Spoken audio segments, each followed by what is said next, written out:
और genesis chapter 1 verse 31 को मेहरबानी से पढ़ें। उत्पत्ति 1:31 पढ़ें या 31 ऐसा कहता है। हाँ जी। तब परमेश्वर ने जो कुछ बनाया था सबको देखा तो क्या देखा कि बहुत ही अच्छा है, बहुत ही अच्छा है। और फिर तथा सांझ हुई, फिर भोर हुआ। इस प्रकार छठवां दिन हो गया। इस प्रकार कौन सा दिन हो गया? छठवां दिन हो गया। आपसे कहना चाहते खुदा के लोगों, इस तरह से छठवां दिन हो गया और हम इस तरह से हम इस समय छठे महीने कर रहे हैं। और आपको कहा परमेश्वर ने जो छठे दिन बनाया, ऐसा नहीं तो उसने देखा, और देखा तो क्या देखा कि बहुत ही अच्छा है। कैसा है? बहुत ही अच्छा है। आपसे कहना चाहते इस महीने परमेश्वर कह रहा है, परमेश्वर का वचन कह रहा है, आपसे कह रहा है, मुझसे कह रहा है, जो कुछ भी मैं बनाने जा रहा हूँ, जो कुछ भी मैं बनाऊंगा वो अच्छा नहीं बहुत अच्छा बनाऊंगा। हालेलुया। इस महीने में आपके जीवन के लिए बहुत अच्छा आ रहा है, बहुत अच्छा आना प्रारंभ हो गया है, और भी अच्छा आने जा रहा है। विश्वास करते हैं तो बोले आपसे कहना चाहते हैं बहुत ही अच्छा आपके लिए आ रहा है। यहाँ पे बहुत सी गवाहियों को सुना। अभी एक गवाही हमारी पेंडिंग है, और भी छोटी गवाही है, वो एक बड़े सामर्थ की गवाही है। आपसे कहना चाहते खुदा के लोगों, आप विश्वास करें, अगर कुछ परमेश्वर कह रहा है, परमेश्वर से कर रहा है। परमेश्वर वाला कहने वाला परमेश्वर नहीं, करने वाला भी परमेश्वर है। हमें यहाँ पहली बार बिटिया मुस्कान की गवाही को सुना। आपने उसका नाम जानते हैं? बिटिया ने गाई थी। बिटिया का नाम मुस्कान है। एक मुस्कान हमारी उदयपुर में अहमदाबाद में गई है, लेकिन प्रभु दूसरी मुस्कान हमारे बीच में रखा है। तो बिटिया मुस्कान के लिए प्रभु का धन्यवाद देते। बच्ची ने पहली बार गवाही दी, और आपको पता है कि गवाही के अंतर्गत एक जोश नहीं, एक वास्तविकता थी कि सच में परमेश्वर ने बिटिया के जन्म में काम किया है। हालेलुया। आपसे कहना चाहते परमेश्वर किसी का उद्धार नहीं। ये बिटिया अपने परिवार में अकेली है, वो प्रभु के बारे में जानती है, लेकिन हमारा परमेश्वर वो परमेश्वर है जो नए बाबू से आदर देते हैं। हमारा परमेश्वर कहता है, it doesn't matter who is standing with you. इसका कोई मतलब नहीं कितने लोग तेरे साथ खड़े, यदि तू मेरे लिए खड़ा खड़ी है, मैं तेरे लिए काम करूंगा। आज की सुबह आपसे कहना चाहते इस बात की चिंता ना करे, मेरे परिवार में कोई मेरे साथ नहीं खड़ा, कोई मेरी बात को नहीं समझता। अगर आप परमेश्वर के साथ हैं, आपको खुशखबरी देना चाहते, परमेश्वर आपकी आवश्यकताओं को पूरी करेगा। परमेश्वर आपके जीवन में कार्य करेगा। परमेश्वर अपने सामर्थ को आपके लिए उड़ेगा। परमेश्वर अपने सामर्थ को आपके परिवार के लिए उड़ेगा। इस महीने में परमेश्वर कह रहा है, मैं क्या करूंगा? बहुत ही अच्छा करूंगा। कैसे करूंगा? विद टू थिंग, दो बातों के साथ। और दो बातें हम देखी है, परमेश्वर की सामर्थ और परमेश्वर की उपस्थिति के द्वारा। और इन दिनों में हम देख रहे हैं कैसे परमेश्वर की सामर्थ हम प्राप्त कर सकते हैं। How we can receive the power of God. उसने पहली बात हमें देखी थी, जो बातें है नहीं उन्हें ऐसे बोलो मानो, जो बातें है नहीं उन्हें ऐसे बोले मानो है। आपसे कहना चाहते खुदा के लोगों, यह प्रैक्टिकल वर्क भाई ने बताया। अभी भाई उन सारी बात को एक्सप्रेस नहीं कर सके, लेकिन जब भाई के साथ मिले, उनके जीवन के अंदर बहुत सी कठिन समस्या थी, लेकिन कुछ ही समय के बाद नास्तिक को त्याग कहा, मास्टर परमेश्वर ने कुछ मेरे लिए कर दिया है। परमेश्वर का वचन सच्चा है, परमेश्वर का वचन सामर्थ्य है। तो हमने इस बात को देखा, आप भी चाहते क्या करें? जो बात कहेंगे वैसे बोले मानो है। दूसरा हमें क्या करना है? निराशा में आशा रखना है। Have faith in when there is no faith। जब आशा ना दिखाई दे, आशा रखी। तीसरी बात हमने लास्ट संडे करने की विशेष बात को हमने देखा है, क्या करना है? विश्वास में निर्बल नहीं होना है, विश्वास में कमजोर ना है, विश्वास में लगातार बने रहे। आज चौथी बात को हम देखेंगे। अगर हम परमेश्वर के सामर्थ को देखना चाहते हैं, आप करके परमेश्वर के सामर्थ आपकी जीवन बढ़े, आपके परिवार में बढ़े, आपकी लाइफ में बढ़े। अर्थात परमेश्वर की सामर्थ का मतलब जो बातें असंभव दिखाई देती हैं वो बातें संभव हो जाए, जो बातें नामुमकिन दिखाई देती वो मुमकिन हो जाए, जो ऐसा लगता है हो ही नहीं सकता उन बात का हो जाना को करने वाली ताकत क्या होती है? करने वाली ताकत परमेश्वर की सामर्थ होती है। अगर आप ऐसा चाहते हैं, चौथे पॉइंट पर हम चलेंगे जल्दी से हमारे साथ रहोगे, वचन की ओर चलें। रोमियो की पत्री उसका 4था अध्याय उसकी 20वीं आयत, book of Romans chapter 4 verse 24-20 मेहरबानी से पढ़े, क्या कहता है? हाँ जी, रोमियो 4:20। और अविश्वासी होकर, और ना और न अविश्वासी होकर परमेश्वर की प्रतिज्ञा पर संदेह किया। रुक जाए प्यारे परमेश्वर, चौथा पॉइंट आज हम इस बात को देखेंगे। अगर हम चाहते हैं परमेश्वर की सामर्थ हमारे जीवन में आ जाए तो हमें क्या करना होगा? हमें परमेश्वर की प्रतिज्ञाओं पर संदेह नहीं करना। We no need to doubt on the promise of God, promises of God. परमेश्वर की प्रतिज्ञाओं पर संदेह ना करें, परमेश्वर की प्रतिज्ञा पर संदेह ना करें। अपने पड़ोसी से कहें, मेरे भाई, मेरी बहन तो बोले आप परमेश्वर की प्रतिज्ञा पर संदेह नहीं करना, संदेह नहीं करना। Hallelujah, hallelujah. परमेश्वर को आपको मुझे अगर परमेश्वर के सामर्थ को हमारी लाइफ में देखना चाहते हैं, आपको मुझे क्या करना होगा? परमेश्वर की प्रतिज्ञाओं पर संदेह नहीं करना होगा। परमेश्वर बड़ी बड़ी बातें बोलता है, परमेश्वर अद्भुत अद्भुत प्रतिज्ञाएं करता है, और कई बार जब प्रतिज्ञाएं हमारे पास आती हैं तो ऐसा लगता है क्या ये बातें पूरी होगी, क्या ये बातें पूरी हो सकती है? आज की सुबह आपसे कहना चाहते हैं, परमेश्वर के लोग ऐसा बताते हैं, परमेश्वर ने अपने लोगों के लिए हजारों हजारों प्रतिज्ञाएं की हैं, हजारों हजारों वायदे किए हैं, हजारों हजारों आशीष देने का वायदा परमेश्वर ने किया है। किसको? आपको, मुझको। और आपसे कहना चाहते हैं, उन सारी आशीषों को आप और मैं अपनी लाइफ में देख सकते हैं। हर एक आशीष को, हर एक प्रतिज्ञा को, हर एक बात को आप और मैं अपने जीवन में पूरा होता देख सकते हैं। हम परमेश्वर की सामर्थ के द्वारा उन कार्य को अपने जीवन में पूरा होता देख सकते हैं। आज आप किसी बात के लिए यहाँ पर क्यों ना आए? अगर आज आप सोचते हैं मेरे परिवार के अंदर जो स्थिति है इतनी भयानक है, मुझे लगता नहीं मेरी स्थिति ठीक हो सकती है, तो आपको खुशखबरी देना चाहते हैं, do not doubt on the promises of God. परमेश्वर की प्रतिज्ञा में विश्वास ना करें, लेकिन आप आगे बढ़े। परमेश्वर आपके लिए काम करेगा, परमेश्वर आपके जीवन के लिए काम करेगा, परमेश्वर आपके परिवार के लिए कार्य करेगा। आज हम एक दो बातों को देखेंगे। वो कौन सी चीज है? आप में कुछ लोग कह रहे हैं, पास्टर साहब, जब हमें परमेश्वर की प्रतिज्ञा प्राप्त होती है हम बहुत उछलते हैं, हम कहते हैं प्रेज़ द लॉर्ड। जब प्रभु का वचन आता है हमारे पास, जब प्रभु कहता है मैं तुझे कभी ना छोड़ूंगा, कभी ना त्यागूंगा, हम कहते हैं आमीन, प्रेज़ द लॉर्ड। प्रभु हम तेरी बात को भरोसा करते हैं। जब प्रभु का वचन कहता है चाहे तो जल में होकर जाए, नदियां तुझे डुबो ना सकेगी, आग में होकर जाए, लो तुझे जला ना सकेगी, हम कहते हैं प्रेज़ द लॉर्ड। लेकिन पास्टर साहब क्या करें?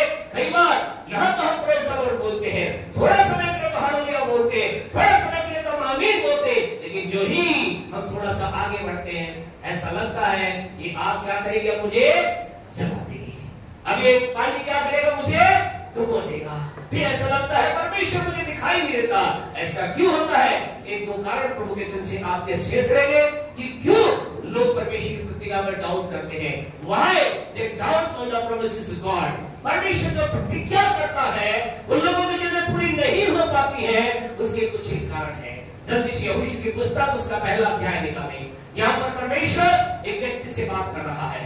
एक बहुत अभिषिक्त जन था, सामर्थ्य जन था, परमेश्वर से बातचीत करता था, परमेश्वर के साथ साथ चलता था। अब वो क्या हो गया? संसार को छोड़ करके चला गया है। यहोशू की पुस्तक उसके पहले अध्याय के अंदर ऐसा लिखा हुआ व्यक्ति अब चला गया है। लाखों लोग हैं, अब लाखों लोग किसकी ओर देख रहे हैं? परमेश्वर की ओर देख रहे हैं। और परमेश्वर यहाँ पर कहता है, एक का दो बड़े क्या कहता है? यहोशू 1 का 2। हाँ जी,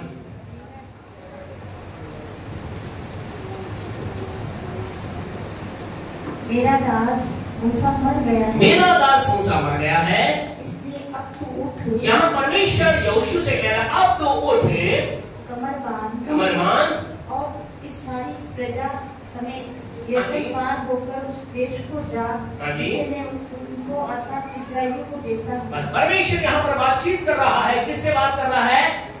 किससे बात कर रहा है?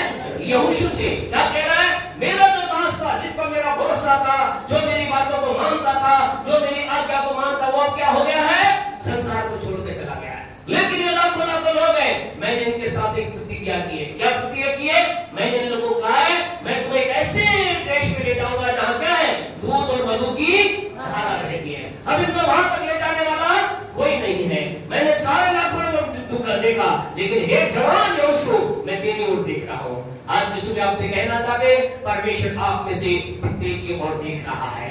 परमेश्वर आपसे प्रत्येक की ओर देखकर कह रहा है, अब मैं तुझे चाहता हूं, तुम तैयार हो जाओ और मेरे काम को लेकर के आगे बढ़ो। या यहोशू को परमेश्वर कहता है, हे यहोशू उठ खड़ा हो जा, अब तुझे क्या करना है, अब इन लोगों को लेकर के कहां जाना है, यरदन पार अर्थात उस देश में जाना है जहां पर क्या है, दो नदियों की धारा बहती है। पहले यहोशू बात को समझ नहीं पाया। परमेश्वर उसे कहा, चिंता मत कर, जहां जा तू जाएगा मैं तेरे साथ रहूंगा, तेरा मन अच्छा ना होने पाए, मत घबरा, मत डर, मैं तेरे साथ रहूंगा। ये सारी बात कहने के बाद यहोशू को क्या आ गया, जोश आ गया, बोलो प्रेज़ द लॉर्ड। अगर प्रभु कह रहा है मैं आगे बढ़ूंगा, और यहोशू क्या करता है, लोगों को लेकर के आगे चलता चला जाता है। यहोशू लोगों को लेकर आगे चलता है, लेकिन वहां पर एक प्यारे परमेश्वर को दिक्कत हो जाती है। परमेश्वर के लोग वो आपसे कहना चाहते हैं, वहां एक प्रॉब्लम आ जाती है, और वो प्रॉब्लम के कारण से लोगों के मन में क्या होता है, एक डाउट आने लग जाता है कि क्या हम वहां जा पाएंगे, क्या हम उस जगह पर जा पाएंगे। और उस कारण क्या था, बड़े इसको थोड़ा सा आगे, अगर यहोशू की पुस्तक के अंदर थोड़ा सा आप चलेंगे, वहां पर एक विशेष बात को प्रभु के वचन से देखते हैं। थोड़ा सा जब आगे आप जाएंगे तो वहां प्रभु के पवित्र वचन में यहोशू की पुस्तक उसका 3रा अध्याय उसके 5 वचन को पढ़े, वहां पर यहोशू लोगों से कुछ कह रहा है, वहां पर कुछ से ग्रुप के अंदर कुछ आ जाता है। पढ़े यहोशू 3:5। फिर यहोशू ने प्रजा के लोगों से कहा, प्रजा के लोगों से कहा, तुम अपने आप को पवित्र करो, तुम अपने आप को पवित्र करो। यानी परमेश्वर में क्या हो जाता है, परमेश्वर के लोग वहां चलते हैं, उन्हें आशीष मिलती है, बरकत मिलती है, चमत्कार वो देख रहे, लेकिन थोड़ा सा आगे जब चलते हैं क्या होता है, उनके लाइफ के अंतर्गत अपवित्रता आ जाती है। अब उनके जीवन से पवित्रता खत्म हो गई है, अब उनके जीवन से होलीनेस खत्म हो गई है। अब क्या हो रहा है, अब उन्हें डर लग रहा है, क्या हम वहां पर जा भी पाएंगे, नहीं जा पाएंगे। आज की सुबह आपसे कहना चाहते खुदा के लोगों, जब एक व्यक्ति के जीवन में, जब एक परिवार के अंदर, जब एक समूह के अंदर अपवित्रता आ जाती है, यानी परमेश्वर को फिर क्या चालू होता है, देन स्टार्ट डाउट। फिर वहां क्या आता है, शक होने लग जाता है। फिर ऐसा लगता है क्या मैं इस आशीष को प्राप्त कर पाऊंगा या नहीं कर पाऊंगा। आज की सुबह आपसे कहना चाहते हैं, प्यारे परमेश्वर के लोगों, चेक योर लाइफ, अपने जीवन को जांच के देखिए। चलते चलते परमेश्वर की आशीष आप प्राप्त की है, आपने परमेश्वर की बरकत को प्राप्त किया है, परमेश्वर के हाथ को आपने प्राप्त किया, प्रेज़ द लॉर्ड। लेकिन लाइफ के अंदर किसी क्षेत्र में आपके जीवन में कहीं नए पवित्रता एंटर नहीं कर लिया है, कहीं कोई अपवित्र चीज तो आपके जीवन में नहीं आ गई है, कहीं कोई गलत बात आपके लाइफ में तो प्रवेश नहीं कर लिया है। आपसे कहना चाहते हैं, पवित्रता क्या करती है, लोगों के जीवन के अंदर क्या करती है, परमेश्वर की प्रतिज्ञा पर डाउट उत्पन्न करती है, उसके जीवन के अंदर एक डर को लेकर आ जाती है, उसके लाइफ करने से परमेश्वर की बातों को चीजों प्राप्त करना उसे कठिन नजर आ जाता है।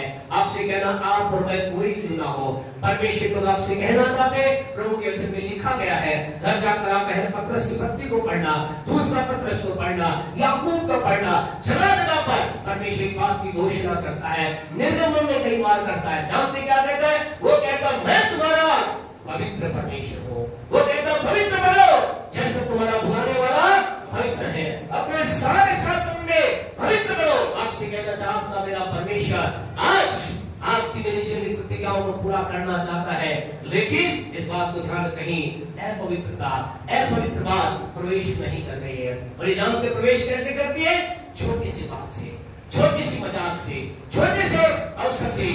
आज से कई साल पहले की बात है, एक जवान बच्चे की बात आपको बता रहे खुदा के लोगों। वो जवान बच्चे को उसके फ्रेंड ने बुलाया, आ जाओ अपनी पार्टी है, आज हम बर्थडे पार्टी करेंगे, हम पार्टी मनाएंगे, खाना खाएंगे। उसने कहा ठीक है, हम आते हैं। सारे फ्रेंड वहां पर चले जाते हैं, सारे वहां इकट्ठे हो जाते हैं। मैं आप जाते हैं, गलत नहीं है, पार्टी में जाना गलत नहीं है खुदा के लोगों, एंजॉय करना गलत नहीं है, केक काटना गलत नहीं है।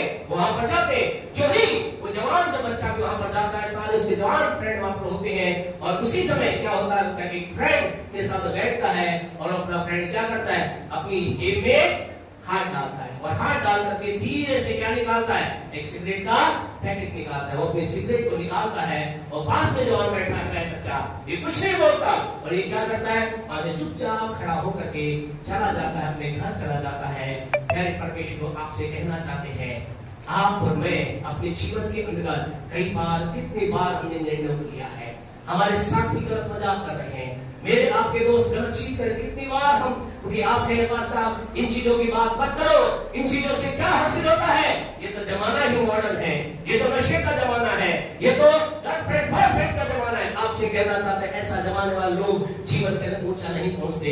और आपको मालूम है प्यारे परमेश्वर को, परमेश्वर ने उस जवान की इस बात को देखा, क्या किया, परमेश्वर ने उस जवान की इस बात को देखा। और आपको मालूम है परमेश्वर की महिमा के लिए आपको बताना चाहते हैं, वो जवान और कोई नहीं, हमारे बीच में बैठा जेवियर पीटर है। जोरदार ताली बजा रहा है। खुदा के लोगों, परमेश्वर ने इस बात को देखा और क्या क्या, आप देखो खुदा ने कैसे अद्भुत रास्ते खोले। आपसे कहना चाहते हैं एक सिविल हॉस्पिटल के अंदर, जनरल के अंदर पहला पोस्ट प्राप्त करना दुनियावी तरीके से असंभव है, लेकिन जब आप और मैं खुदा को महत्व देना चालू करते, हमारा परमेश्वर कहता है इस दुनिया की सारी चीजों को तोड़कर जहां कोई नहीं जा सकता, मैं अपने लोगों को ले जाऊंगा जो पवित्रता में मेरे लिए पवित्र रहेंगे। आपसे कहना चाहते दुनिया के लोगों, संसार के अंदर तो क्या है, दुनिया बसी पड़ी है दुनिया के कामों के लिए। आज संसार के अंदर तेरे परमेश्वर के लोगों, बुरे लोगों की कमी नहीं है, आज नशे वाले करने वाले लोगों की कमी नहीं है, दुनिया में गलत काम करने वालों की कमी नहीं है, लेकिन आज कमी है उन लोगों की जो कह सके मैं पवित्र जीवन जीना चाहता हूँ। आज खुदा के लोग, परमेश्वर ढूंढ रहा है उन लोगों के जो संसार से अलग होकर अपना जीवन जीना चाहते हैं। मेरी इच्छा यही है, क्या आज आप कह सकते हैं बस साहब मेरी इच्छा यही है। जवानों विशेष आप लोगों से कहना चाहते हैं, क्या जवानों आज आपकी इच्छा यह है, मैं संसार से अलग हटकर जीना चाहता हूँ, मैं संसार की बातों को पसंद कर नहीं करता, मैं संसार के लोगों के साथ मैं खुदा के लोगों को विशेष पसंद करना चाहता हूँ। यदि आज आपका ये विचार है, प्यारे परमेश्वर प्रभु आपके लिए काम करेगा। आप कहेंगे बस हमें पवित्रता के लिए करना क्या होगा, हम क्या करें। आज एक सवाल लोगों में है, कई लोग कलीसिया में आते हैं और कहते हैं हो प्रेज़ द लॉर्ड, हम भी पवित्र बनेंगे, हम भी यहोशू के समान काम करेंगे, हम भी इसके समान काम करेंगे, लेकिन करेंगे कैसे, पवित्रता के लिए करना क्या होगा। वेरी सिंपल, आपको मुझे क्या करना होगा। यानी परमेश्वर वहां उसने क्या किया, यहोशू ने उन लोगों को शुद्ध किया। उस समय की विधि क्या थी, शुद्धिकरण की विधि क्या थी, जानवर काटा जाता था, उसका लहू बहाया जाता था, उसके लहू के द्वारा पवित्र किया जाता। लेकिन आज आपको किसी की बलि चढ़ाने की जरूरत नहीं है, आज आपको मुझे किसी जानवर की बलि चढ़ाने की जरूरत नहीं है। आज एक है तो आपके मेरे लिए जिसने अपनी बलि को दिया, जिसका नाम यीशु है। आज आपको मुझे क्या करना है, उस यीशु के लहू को अपने जीवन के अंदर लेना है। जवानों आपसे कहना चाहते हैं हर घड़ी यीशु के लहू को अपने लाइफ के अंदर अप्लाई करें, आप पवित्र हो जाएंगे। लेकिन पवित्र होना बड़ा इजी है, लेकिन पवित्रता को बनाए रखना बहुत कठिन है। अब सवाल यही है, साहब पवित्रता को बनाए कैसे रख सकते हैं, इसके लिए हमें क्या करना होगा। जल्दी से वचन हमारे साथ निकालें, रोमियो की पत्री उसका 6वां अध्याय। आपसे कहना चाहते हैं बिना पवित्रता के और परमेश्वर के इस कार्य को अपने जीवन में नहीं देख सकते। मुझे आपको क्या होना है, पवित्र होना है, लहू के द्वारा पवित्र हो गए। अब पवित्रता को बनाए रखने के लिए पढ़े रोमियो 6:11 क्या कहता है, 6:11 रोमन 6:11 ऐसे ही तुम भी अपने आप को ऐसे ही तुम अपने आप को हाँ जी पाप के लिए तो मरा परंतु परमेश्वर के लिए मसीह यीशु में जीवित समझे। बस क्या करना है मेरे परमेश्वर को, आप लगातार आप चाहते पवित्रता बने रहना चाहते, आपको मुझे क्या करना पड़ेगा, आपको मुझे पाप के लिए अपने आप को मरा समझना है। क्या करना है, आपको मुझे अपने आप को पाप के लिए मरा समझना है। मरा का मतलब मैं पाप के लिए मर गया, अर्थात मैं पाप कर ही नहीं सकता। मरा व्यक्ति कैसा होता है, आप समझो एक यहाँ बाहर आप निकले और बाहर आपको मरा हुआ शेर मिले, आप क्या करोगे, कितनी भी लात मारोगे नहीं मारोगे, है ना। और कई लोग तो उस पर क्या करेंगे, आजकल तो क्या है सेल्फी जमाना है, कई लोग तो क्या करेंगे उसको पैर रखेंगे तक तक और पोस्ट कर देंगे और मैंने शेर मार दिया, है ना। क्या है वो, क्या है वो, मरा हुआ है। मरा हुआ शेर कुछ भी नहीं कर सकता। लेकिन अगर क्या हो, पता चल जाए बाहर, क्या करना है, जिंदा शेर खड़ा है, तो कई लोग तो जाएंगे बहुत स्पीड, जितनी स्पीड होगी स्पीड रहे पास साहब बचो, बाहर क्या है, शेर क्या है, शेर तक छोड़ो और भी छोटा कोई जानवर होगा तो नहीं क्या होगा। आपसे कहना चाहते हैं मरा हुआ किसी काम का नहीं है। आपसे कहना अपने आप को समझना है। जब आपके सामने पाप का अवसर आया कहें मैं तो मरा हुआ हूं, मैं ये कर ही नहीं सकता, मैं तो इसके लिए क्या हूं, मर चुका हूं। अर्थात आपसे कहना चाहता आपको मुझे क्या करना है, पाप के लिए अपने आप को मरा हुआ समझना है। समझना आपको दिमाग में डालना है। खुदा के लोगों, आपने जब यीशु के लहू से धुल गए तो ऐसा मत सोचना आप अब स्वर्गदूत बन गए हैं, अब आपके सामने पाप की कोई बात नहीं आएगी, पाप की कोई बात आएगी आप नहीं करें। नहीं, आपके मेरे सामने पाप के अवसर आएंगे, आपके मेरे सामने गुनाह के अवसर आएंगे, आपके सामने दुनियावी चीजों के आकर्षण की बातें आएंगी, लेकिन आपको मुझे क्या करना है, अपने आप को पाप के लिए मरा समझना है, अपने आप को पाप के लिए मृतक समझना है। स्वप्न में पाप के लिए क्या है, मर गए हो, और इसके लिए आपको क्या करना पड़ेगा, इसके लिए एक नेक्स्ट कदम आपको उठाना पड़ेगा। कुलुस्सियों 3:5 मेहरबानी से पढ़े, कुलुस्सियों की पत्री उसका 3रा अध्याय उसके 5वें अध्याय में निकाले। हमें अपने आप को पाप के लिए मरा समझना है, और इसके लिए आपको क्या करना पड़ेगा, क्या कहता है कुलुस्सियों 3:5, यद्यपि मैं शरीर के भाव से तो, कुलुस्सियों 3:5, इसीलिए अपने उन अंगों को मार डालो, इसलिए अपने उन अंगों को मार डालो जो पृथ्वी पर हैं, जो पृथ्वी पर है। अपने आप को मरा हुआ समझना है, और उसके बाद एक स्टेप हायर करके क्या करना है, आप अपने अंगों को मारना है, आपको उन्हें खत्म करना है, आपको उन्हें नाश करना है। केवल समझना ही नहीं है, लेकिन उनको पूरी तरह से ध्वस्त कर देना है, पूरी तरह से उन्हें चकनाचूर कर देना है, पूरी तरह से उन्हें खत्म कर देना है, पूरी तरह से उनके प्रभाव को नाश कर देना है। आज की सुबह आपसे कहना चाहते आपको क्या करना है, अपने उन अंगों को मारना है, खत्म करना है। प्यारे परमेश्वर, इसके लिए आपसे कहना चाहते हैं कई लोग जीवन के अंदर बात को सही रीति से, प्रभु के वचन को ना समझने कारण से उस गलत कार्य के अंदर अपने आप को लेकर जाते हैं। अगर हम मत्ती रचित सुसमाचार के 5वें अध्याय को निकाले, जहां पर यीशु मसीह ने एक विशेष बात कही है, कई लोग जब इस वचन को पढ़ते हैं तो कहते हैं कि हाँ, हमें अपने अंगों को मारना है, हमें अपने अंगों को काटना है, हमें अपने अंगों को खत्म करना है। तो यीशु ने कहा, क्या कहा, 5:29 पढ़े, क्या कहा यीशु ने,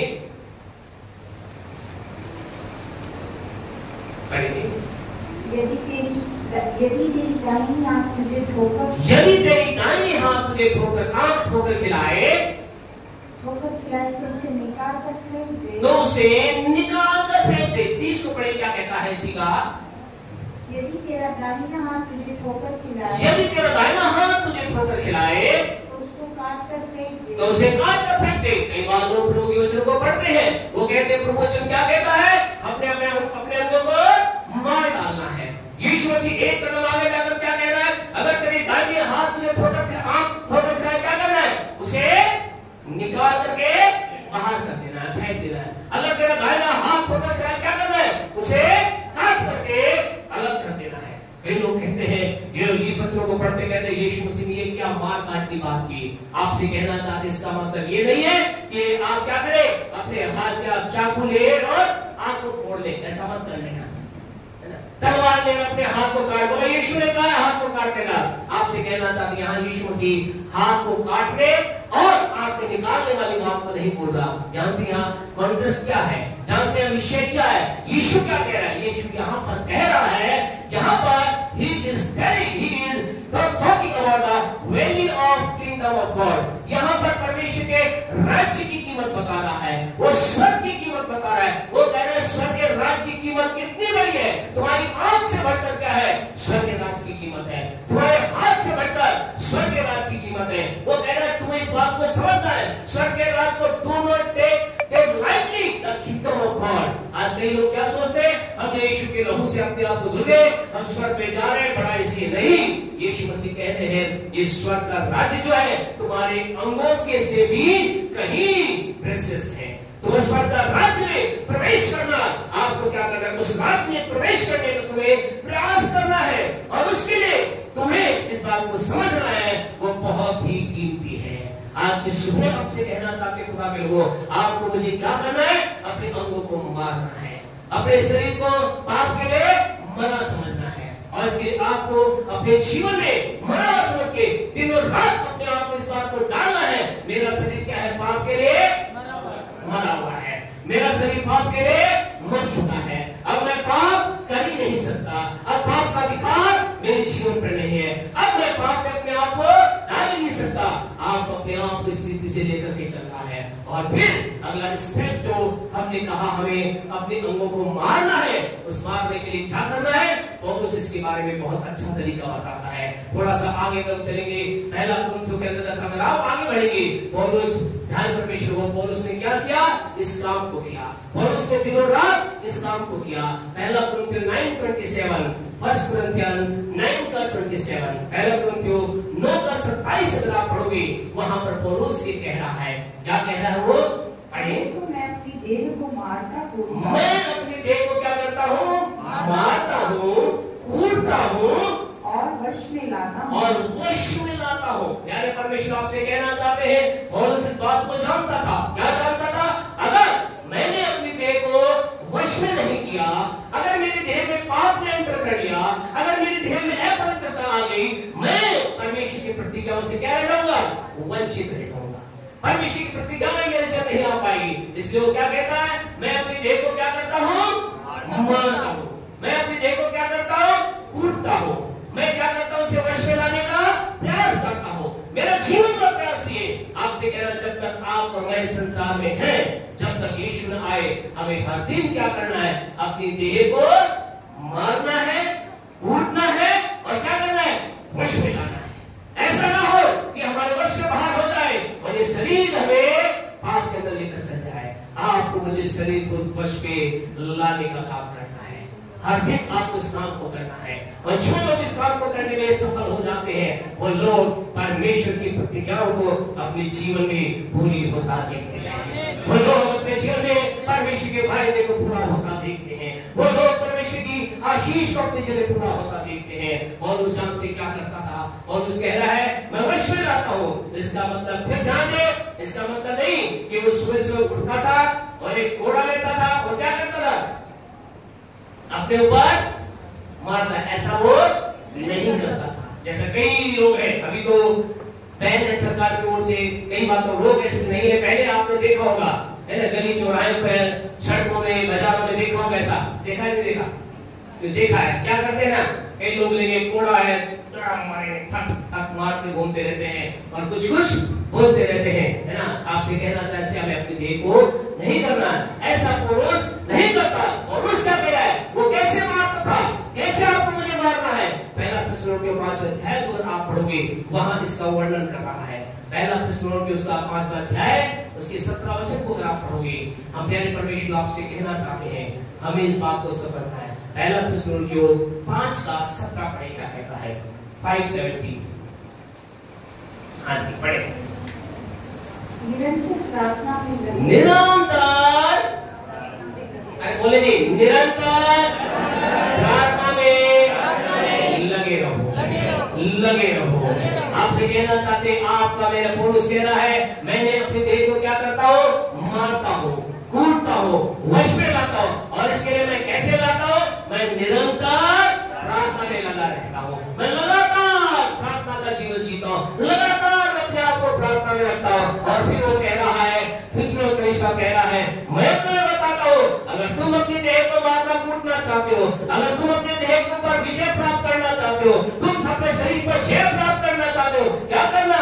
तुम दिन और प्रतिदिन निरंतर, लगातार, इंग्लिश में लिखा है विदाउट सीजिंग, अर्थात बिना रुके क्या करते हो? प्रार्थना करते रहो। आपसे कहना चाहते हैं, आप और मैं अपने देह को, वो व्यक्ति अपने देह को कभी नहीं मान सकता जो प्रार्थना नहीं करता।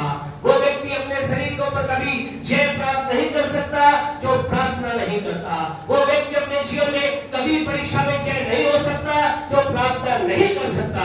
लेकिन इसके विपरीत है, वो व्यक्ति हमेशा हर परीक्षा में जय पाएगा, हर लड़ाई में विजय पाएगा, हर देह की क्रिया पर जय प्राप्त करेगा जो क्या करता है? जो क्या करता है? जो प्रार्थना करता है, जो प्रार्थना करता है। अपने पड़ोसी से बोले, प्रार्थना कर, प्रार्थना कर, प्रार्थना कर। आपके इसलिए आपसे कहना चाहते खुदा के लोगों, अपने लाइफ को प्रार्थना से भर लीजिए। आपका जीवन प्रार्थना का जीवन हो जाए। उठते बैठते प्रार्थना में रहिए, समाज हुए प्रार्थना में चाहिए। क्या प्रार्थना क्या करेगी? आपके अंदर से आपके शरीर को मारने का काम करेगी। ये आपके शरीर को मारेगी, ये आपके शरीर को कूटेगी, ये आपके देह को वश में लाने का काम करेगी। फिर आप क्या होंगे? फिर आप प्यारे परमेश्वर को, फिर जब आप प्रार्थना का जीवन जिएंगे तब जानते क्या होगा? जानते क्या होगा? आपको आप अपने वश में नहीं रहेंगे, लेकिन पवित्र आत्मा आपको अपने वश में कर देगा। हालेलुया। पवित्र आत्मा आपको पकड़ लेगा, पवित्र आत्मा आपको कंट्रोल कर देगा, पवित्र आत्मा आपको जकड़ लेगा। एक व्यक्ति जो प्रार्थना का जीवन जीता है, वो प्रार्थना तेरे परमेश्वर प्रार्थना परमेश्वर लोगों वो आत्मा की अधीन हो जाता है। फिर उसे आत्मा ले जाता है। और पवित्र आत्मा कहां ले जाता है? परमेश्वर का आत्मा अच्छी अच्छी जगह ले जाता है। दाऊद क्या कहता है? दाऊद कहता है यहोवा मेरा चरवा है, मुझे कोई क्षति नहीं है। और तो परमेश्वर क्या करता है? वो परमेश्वर मुझे हरी वो मुझे हरी हरी चराइयों में। फिर परमेश्वर का आत्मा क्या करेगा? आपको वहां ले जाएगा जहां पर हरी हरी चराइयां हैं, आपको वहां ले जाएगा जहां पर आशीष है। फिर परमेश्वर आपको राह दिखाएगा किस ओर आपको बढ़ना है। परमेश्वर का आत्मा आपको कंट्रोल करेगा प्रार्थना। और इतना ही नहीं, घर जाकर प्रेरितों काम 13:2 पर आप पढ़ना, वहां ऐसा लिखा है, परमेश्वर के लोग पौलुस कह रहा है कि हम लोग क्या कर रहे थे? हम लोग परमेश्वर पढ़े वहां आप निकाल सकते हैं, प्रेरितों काम 13:2। हमें अपने शरीर को वश में लाना है, हमें प्रार्थना करना है। अगला काम क्या करना है? उपवास। अगला क्या करना है? आपको उपवास करना है। आपसे कहना चाहते उपवास वो कला है। अब कई लोगों को उपवास क्या लगता है? बोझ लगता है। बोले पास्टर साहब कहां उपवास? आप ही करो, हमें छोड़ो, है ना? आप ही हमारे उपवास कर लो, खुद के लिए कर रहे हो, हमारे लिए भी कर लो। आपसे कहना चाहते खुदा के लोगों, उपवास में आनंद है। कभी रह के तो देखिए, उपवास का मतलब खुदा के प्रति राज्य करके देखिए। एक व्यक्ति जो उपवास का जीवन जीता है, वो हर दिन खुदा की आवाज को सुनता है। एक व्यक्ति जो उपवास से अपने जीवन को जीता है, वह परमेश्वर की अद्भुत अगुवाई को प्राप्त करता है। परमेश्वर के लोग आपसे कहना चाहते, परमेश्वर आपसे बात करना चाहता है, परमेश्वर आपको बोलना चाहता है, परमेश्वर आपके अपने हृदय की बात को उड़ेलना चाहता है। क्या लिखा है? जब हम उपवास सहित जी क्या कर रहे थे? जब वे उपवास सहित प्रभु की उपासना कर रहे थे, हाँ जी, तो पवित्र आत्मा ने कहा, पवित्र आत्मा ने बोला। क्या बोला? आज हम क्या कह रहे हैं? कह रहे प्रभु मुझसे बात कर, प्रभु मुझे बता, प्रभु कौन सी राह जाना है, प्रभु कौन से रास्ते जाना है, प्रभु कौन सी नौकरी करनी है तो करना है, कौन सा बिजनेस करना है। प्रभु बोल ही नहीं रहा। क्यों बोलेगा? प्रभु तब बोलेगा जब आप और मैं अपने आप को उपवास में डाल देंगे। हम कहेंगे खुदा अब बस मैंने अपने आप को तेरे लिए डाल दिया। आपसे कहना चाहते हैं, आप एक टाइम खाना छोड़ के मर नहीं जाओगे। आप एक टाइम खाना छोड़ के मर नहीं जाओगे। आपसे कहना चाहते हैं, एक टाइम खाना छोड़कर आप हमारी तरफ और स्मार्ट हो जाओगे। आमीन तो बोलो। यानी परमेश्वर के लोग आपसे कह रहे उपवास वो चीज है जो हमें, अरे चेहरे की बात नहीं कर रहे, चेहरे पे मत जाओ, सब क्या बात कर रहे हो, चेहरे की बात नहीं कर रहे, अब आत्मा की बात कर रहे हैं। आत्मा स्मार्ट हो जाएगी, आपकी आत्मा ब्यूटीफुल हो जाएगी, आपकी आत्मा सुपर ब्यूटीफुल हो जाएगी। जो भी सुंदरता का वर्ण है वैसी आपकी आत्मा बन जाएगी। और उस आत्मा को कौन देखता है? परमेश्वर। आपकी आत्मा को परमेश्वर देखता है, आपकी ब्यूटीफुल आत्मा को परमेश्वर देखता है, आपकी सुंदर आत्मा को परमेश्वर देखता है। और जब वो खूबसूरत आत्मा को खुदा की आंखें जब उस खूबसूरत आत्मा पे जाके खुदा कहता है, वाह ये वो है जिसके लिए मैंने आशीष की बातों को तैयार कर रखा है, इसके लिए मैंने भली बातों को तैयार कर रखा है। आपसे कहना चाहते खुदा के लोगों, हमें प्रार्थना के द्वारा अपने शरीर को मारना है, उपवास के द्वारा अपने शरीर को मारना है। क्या लिखा है? उपवास सहित क्या कर रहे थे? प्रभु की उपासना कर रहे थे। They were fasting with praising God। वे आराधना करते हुए परमेश्वर की उपस्थिति के अंदर अपने समय को बिता रहे थे। आपसे कहना चाहता, तीसरी बात आपको क्या करना है? उपासना करना है, आराधना करना है। आपसे कहना चाहते मेरे भाई बहन, जो बिफोर टाइम आते हैं, जो लोग बिफोर टाइम आते हैं, प्रभु आपको बहुत बहुत आशीष दे, बहुत बहुत बरकत दे। आपसे कहना चाहते वो लोग जो सीधे डायरेक्ट संदेश के समय आते हैं, आपसे कहना चाहते हैं थोड़ा सा और जल्दी आराधना के समय आके देखें। आराधना का समय वो समय है जब परमेश्वर डायरेक्ट आपसे बात करने के तैयार रहता है। उपासना का समय को मत छोड़े। आप में से प्रत्येक से कहना चाहते हैं, आपको मालूम है, शायद कई लोगों को मालूम नहीं है, कई लोगों को ये सोच रहे हैं 11 बजे का चर्च है। नहीं भैया, 11 बजे का चर्च, अपने पड़ोसी से बोले 11 बजे का चर्च है ना, बोले चर्च का टाइम 10 बजे है।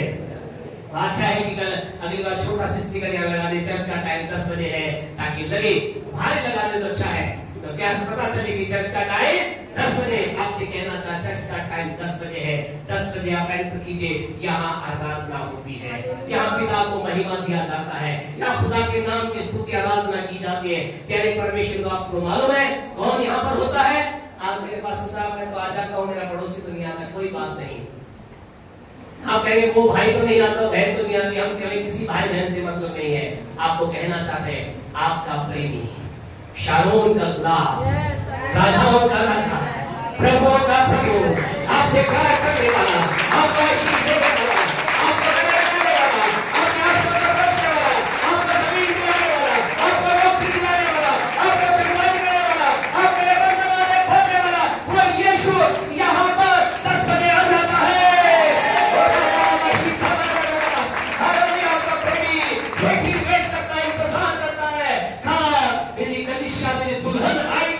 और मेरी आराधना करेंगे, आपका दुल्हा यहाँ आ जाता है। Hallelujah, hallelujah. प्यारे परमेश्वर को मसीह समाज में ऐसा होता है, अगर लेट आया जाता है, दुल्हा तो लेट आते तो क्या लगता है? पेनल्टी लगती है, लेट फीस लगती है। आपसे कहना चाहते हैं स्वर्ग में ऐसा होता है। कई लोगों की आशीषें क्यों नहीं आ रही? लेट हो रही है। क्यों लेट हो रही है? दुल्हा कौन आ गया है, आप और मैं उसकी दुल्हन अभी आए नहीं है। आपको कहना चाहते हैं, don't take the time of God lightly. परमेश्वर के समय को हल्का मत लीजिए। जो खुदा के समय का आदर करते हैं, परमेश्वर उनका आदर करता है, परमेश्वर उनका आदर करता है। यहाँ पर आप आश्रम के लिए आते, चर्च के लिए आते, आप यहाँ अपने प्रभु के लिए आते हैं, उसके लिए समय पर आए। यानी परमेश्वर को आराधना में अपने आप को दे दें। आपसे कहे जब आप यहाँ आराधना करेंगे क्या होगा? आप उस आराधना की आत्मा को लेकर जाएंगे, अपने घर में आप प्रवेश करेंगे। अब आप में से कुछ लोग अकेले यहाँ पर घर से आए हैं, हस्बैंड अकेला आया है, वाइफ आई है, बेटी आई है, माँ आई है। आपको मालूम है जब आप आराधना की आराधना को लेकर के अपने घर में आप जाएंगे, आपके घर का जो माहौल, जो अंधकार का माहौल है, आपको गारंटी देते हैं हर आराधना के बाद आप घर जाकर देखना, आपके घर का अंधकार का माहौल ज्योति में बन जाएगा, ज्योति में बन जाएगा। क्योंकि हम ज्योतियों के पिता उन्होंने की उपस्थिति में यहाँ समय बिताते हैं।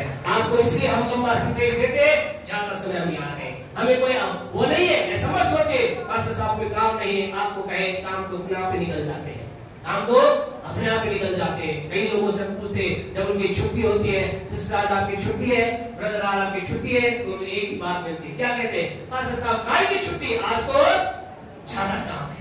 छुट्टी वाले दिन क्या होता है ज्यादा, तो सबके पास क्या है? ज्यादा काम है। लेकिन आपसे कहना चाहते हैं खुदा के लोगों, आइए हम उपासना की आत्मा के अंदर रहें।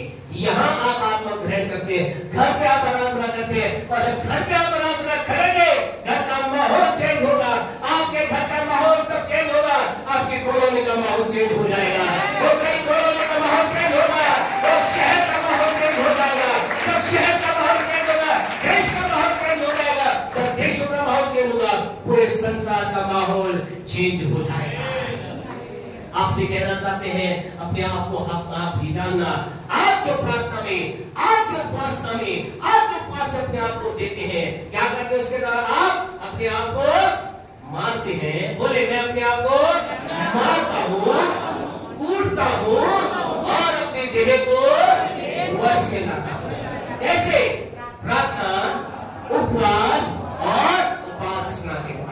परमेश्वर आपसे कहना चाहते हैं, आपको मुझे बात बात को समझना है कि हमारे जीवन में क्या होता है। अपवित्रता परमेश्वर की उस प्रतिज्ञा को डाउट पैदा करती है। ऐसा लिखा है, यहोशू ने क्या कहा, उसी 6 अध्याय में वापस जाए। यहोशू ने क्या कहा, यहोशू ने कहा अपने आप को क्या करो, पवित्र करो। अपने आप को तुम क्या करो, पवित्र करो। जो ही 3-5 पढ़े, यहोशू 3:5, आगे बढ़ेंगे भी जल्दी। हाँ जी, यहोशू 3:5।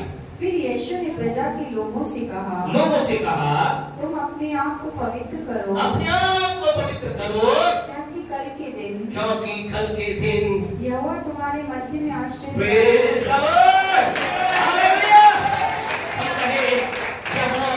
कितने लोग हैं, अगर आपको अच्छा लगे तो दोनों हाथ उठा देना। अगर दिल के सुन ले, ज्यादा अच्छा लगे तो आप खड़े हो जाना, और भी अच्छा लगे तो आप उछल के बोलना। यहाँ कितने लोग हैं जो आशीर्वाद चाहते हैं? कितने लोग आशीर्वाद चाहते हैं? कितने लोग आशीर्वाद चाहते हैं? हालेलुया! से बैठे हम सब आशीर्वाद चाहते हैं। हम चाहते हैं खुदा आशीर्वाद करे। खुदा क्या कह रहा है, यहोशू क्या कह रहा है, तुम्हारा परमेश्वर तुम्हारे मध्य में क्या करेगा? He is ready। वो क्या है, तैयार है। हमारा परमेश्वर क्या है, तैयार है। किसके लिए? आशीर्वाद करने के लिए। लेकिन वो वेट कर रहा है, कौन अपने आप को अपने उसके लिए पवित्र करेगा? कौन अपने आप को उसके लिए पवित्र करेगा? हमारी इंडिया टीम तैयार है 2020 वर्ल्ड कप का कप उठाने के लिए, बस इंतजार कर रही है। वो सोचती कब हम फाइनल में जाए। सेमीफाइनल तक पहुंच रही है, अब फाइनल में पहुंचेगी। दुआ करें कि वो कब उठाए। तैयार है इंडिया को उठाने के लिए, इंतजार क्या कर रही है, कब वो दिन आए। आपसे कहना, आपका मेरा परमेश्वर भी, ये तो हमारी इंडिया के उस वर्ल्ड कप जो कुछ करोड़ों का है, कुछ लाखों का है, उसके लिए तैयार है। मैं आप तो प्यारे परमेश्वर को स्वर्ग के आशीषों के लिए अपने आप को तैयार करे। और आपसे कहना था, स्वर्ग की आशीष देने के लिए कौन तैयार है? परमेश्वर तैयार है। किसे ढूंढ रहा है? किसे ढूंढ रहा है? वो एक ऐसे जन को ढूंढ रहा है जो अपने आप को पवित्र करेगा, जो अपने आप को पवित्र करेगा। यहोशू ने कहा, अपने आप को पवित्र करो, कल के दिन तुम्हारा day of miracle for you. कल का दिन तुम्हारे चमत्कार का दिन है, कल का दिन आपके आशीष का दिन है, कल का दिन तुम्हारे बरकत का दिन है। आपसे कहना, खुदा के दास होने के नाते कहना चाहते, जैसा यहोशू ने कहा, आज हम यहोशू की जगह परमेश्वर के वचन के साथ आपके लिए कहना चाहते, कल आपका चमत्कार आ रहा है।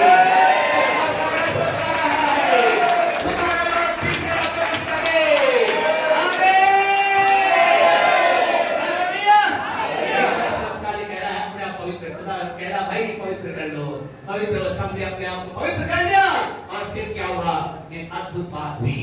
लेकिन आगे ऐसा लिखा है, यहोशू 3:1 को पढ़े, क्या लिखा है, जल्दी से हम पढ़ेंगे, स्पीड से हम पढ़ेंगे। हाँ जी, यहोशू सवेरे उठा और सब इस्राएलियों के साथ में और ले शित्तीम से कूच कर यरदन के किनारे आया। यरदन के किनारे आया।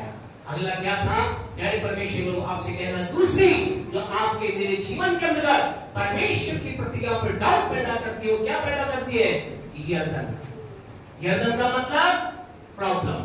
परमेश्वर ने क्या कहा, देखो मैं तुम्हें क्या दूंगा, उस देश में ले जाऊंगा जो कहां है, यरदन पार है, जो जहां क्या है, दूध और मधु की धारा। लेके चलते गए और चलते आगे कहां जाते, इनके सामने क्या आ जाता है, यरदन आ जाती है।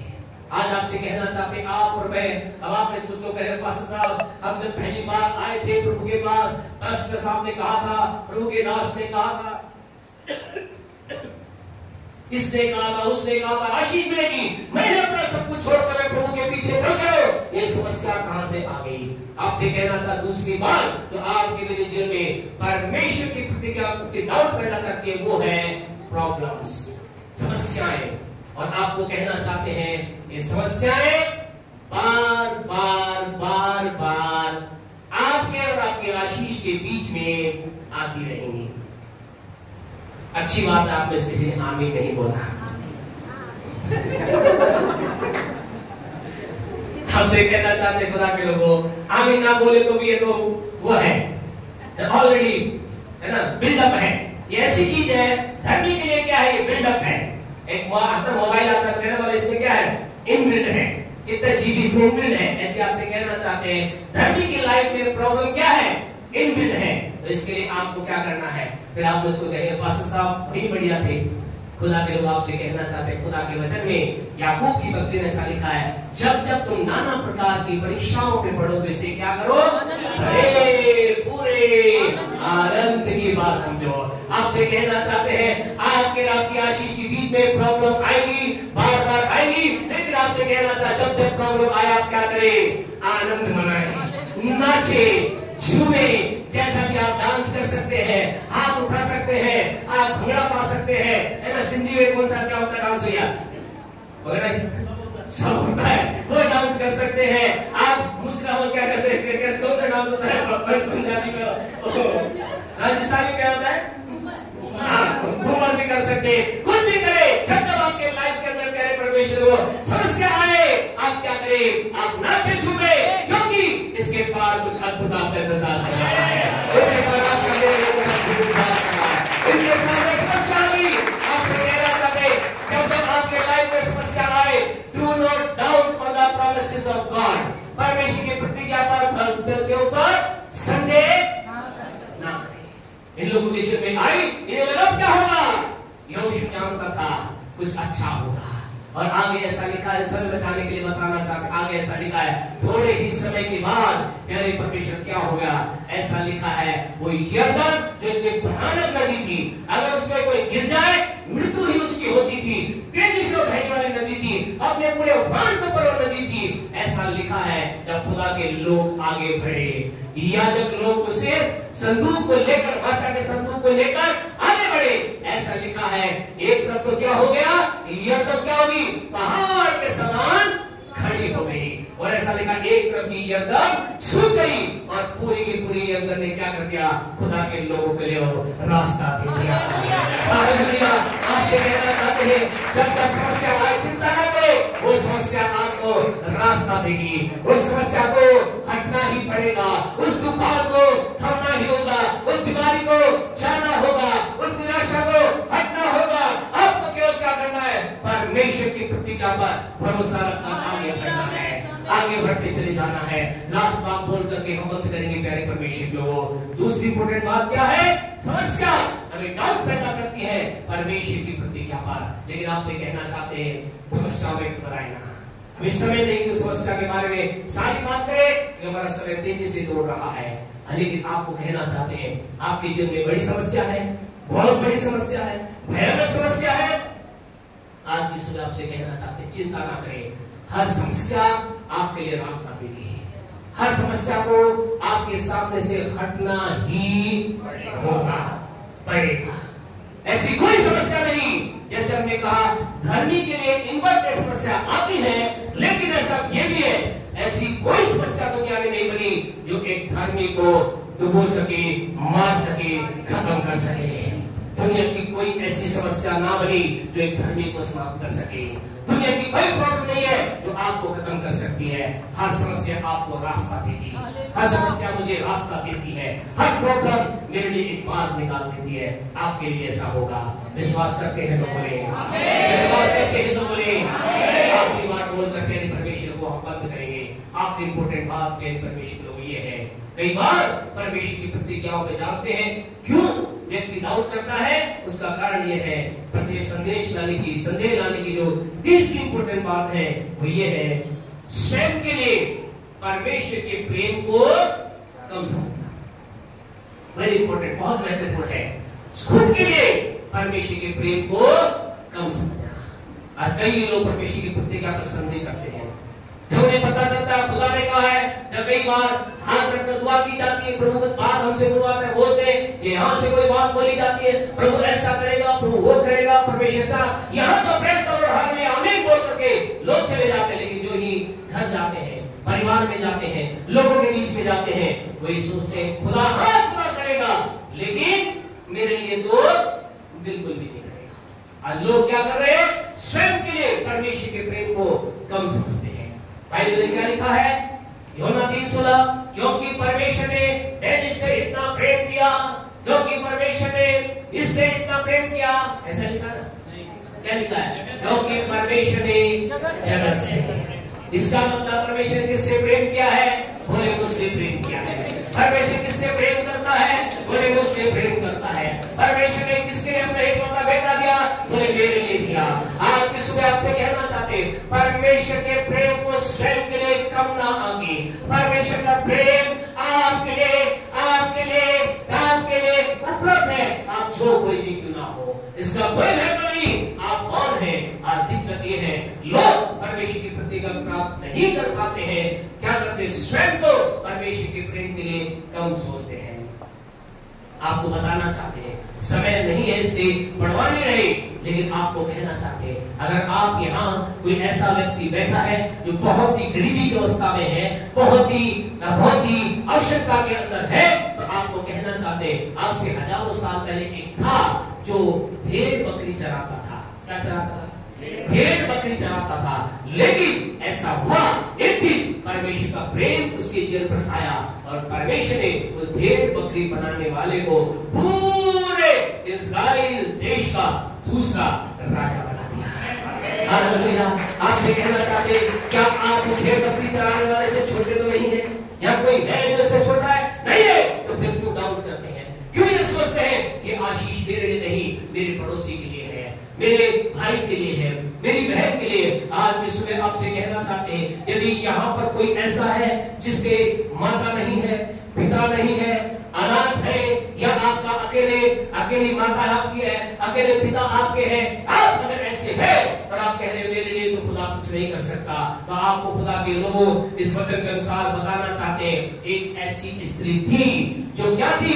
बिना माता और पिता की थी, जिसके चाचा ने जिसको पाला पोसा था। और एक दिन क्या हुआ? परमेश्वर का प्रेम उसकी ओर आया और उससे प्यारे परमेश्वर के लोगों, लड़की को जो अनाथ थी, जिसके माता पिता नहीं थे, उसे उस जगह से, जिस गुमनाम गांव से उठाकर क्या कर दिया गया? उसे एक देश की रानी बना दिया गया, जिसका नाम है एस्तर। आपसे कह रहा था कि आपको परमेश्वर के प्रेम को कमजोर मत समझिए। इसका कोई महत्व नहीं कि आपके माता पिता कितने धनी है, कितने गरीब है। अगर खुदा एस्तर, जिसके माता पिता नहीं थे, उसे रानी बना करके उस सिंहासन पर बैठा सकता है, तो आपको मुझे भी उससे ज्यादा ऊंचाई मिलेगा। आज इसमें उदाहरण कम है, कुछ पड़ जाएंगे, समय कम पड़ जाएगा। एक के बाद एक एग्जाम्पल देते हुए जहां खुदा के लोगों ये बताया गया, जो लोग कुछ भी नहीं थे, खुदा ने उन्हें उठा करके कहां रख दिया। आज परमेश्वर की प्रतिज्ञा आपके लिए है। वो कह रहा है, जो कल्पनाएं मेरे बेटे, जो कल्पनाएं मेरी बेटी मैं तेरे लिए करता हूं, वो गाय की है, कुशल की है, हानि की नहीं है। और अंत में तेरी आशा क्या है? तेरी आशा डॉक्टर बनने की है, तेरी आशा इंजीनियर बनने की है, तेरी आशा सीए बनने की है, तेरी आशा म्यूजिशियन बनने की है, तेरी आशा प्रोफेसर बनने की है, तेरी आशा ऐसा अफसर बनने की है। खुदा कह रहा है तेरी आशा पूरी हो जाएगी, तेरी आशा पूरी हो जाएगी। हमारा खुदा हमारी हर आशा को पूरी करेगा। हमें परमेश्वर ने प्रतिज्ञा की है, उसकी प्रतिज्ञा पर डाउट ना करें, उसकी प्रतिज्ञा पर संदेह ना करें। और उसके लिए जो सबसे बड़ी बात ये होती है, हम कई बार अपने आप के लिए परमेश्वर के प्रेम को कम मांगते हैं। हम सोचते मेरे लिए तो नहीं होगा। आज की सुबह आपसे कहना चाहते हैं, ये आप ही के लिए होगा। अगर आज आप इस बात को सुन रहे, इसलिए सुन रहे क्योंकि ये आप ही के लिए होगा। आप एक हारे हुए बिजनेसमैन है, आप सोचते कुछ नहीं हो सकता, आपको खुशखबरी देना चाहते हैं। प्रभु के वचन में बहुत से हारे हुए लोग थे, खुदा ने उन्हें जय के उत्सव में दिया और जय वंश से भरकर उन्हें बनाया। हालेलुया। परमेश्वर आपके लिए करने के लिए तैयार है। हर बड़ी बात परमेश्वर किसके लिए करेगा? बोले मेरे लिए करेगा, मेरे परिवार के लिए करेगा, मेरे बच्चों के लिए करेगा, मेरे प्रियजनों के लिए करेगा, मेरे लोगों के लिए करेगा। परमेश्वर मेरे लिए करेगा। आज की सुबह इस संदेश को मैं समाप्त करके आपसे कहना चाहती हूं, खुदा के लोगों, परमेश्वर आपकी जीवन में अपनी हर प्रतिज्ञा को पूरी करेगा। परमेश्वर अपनी सामर्थ को आपकी लाइफ में दिखाएगा। करना क्या है? आपको केवल ही करना है, do not doubt on the promises of God. परमेश्वर की प्रतिज्ञा पर संदेह ना करें। इब्राहिम के बारे में ऐसा लिखा है, उसने सारी बातों के बीच में परमेश्वर की प्रतिज्ञा पर संदेह नहीं किया। आपको भी नहीं करना है, आपको भी नहीं करना है। उसकी प्रतिज्ञाएं क्या है? हाँ में है, उसके बाद से लिखा है उसके साथ क्या आया? आमीन भी आया। आमीन का मतलब हो ही गया। ऐसा ही हो रहा है, जो कुछ खुदा ने कहा है वैसा ही हो रहा है। इसमें जो कुछ प्रभु ने कहा है, प्रभु ने अगर आपको कहा है मैं तुझे आशीष दूंगा, आपको आशीष देगा। चंगाई दूंगा, आपको चंगाई मिलेगी। बरकत दूंगा तो बरकत मिलेगी। आइए अपने स्थानों में हमारे से खड़े हो जाएं। Thank you Jesus, worship you, hallelujah. प्रभु के नाम की स्तुति आराधना। आज की सुबह अपने संदेश को यहाँ हम रोक रहे हैं। नेक्स्ट संडे विशेष संदेश का अंत आप देखेंगे। यहाँ परमेश्वर के सामने को देखने के लिए हमें क्या विशेष बात है, विशेष पावर होता है, प्रभु के अनुग्रह से देखेंगे। लेकिन आज हमारे जीवन के अंतर्गत अगर हम परमेश्वर के सामने को देखना चाहते हैं, परमेश्वर की प्रतिज्ञाओं पर संदेह न करें।